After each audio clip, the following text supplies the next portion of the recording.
Оваа година во 17-та поред акција хуманитарна за собирање на продукти за граѓаните на општина Карпош, кои се наоѓаат во малку потешка материјална состојба, граѓаните на Карпош заедно со локалната самоуправа собра 90 пакети. Овие 90 пакети ќе бидат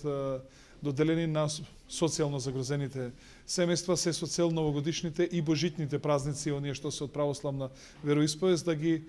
поминат во што е можно подобра атмосфера, со една наша желба да ова ситуација во која што се наоѓаат финансиска да биде времена и да даде Господ во наредната 2016 година да бидат во многу подобра финансиска состојба.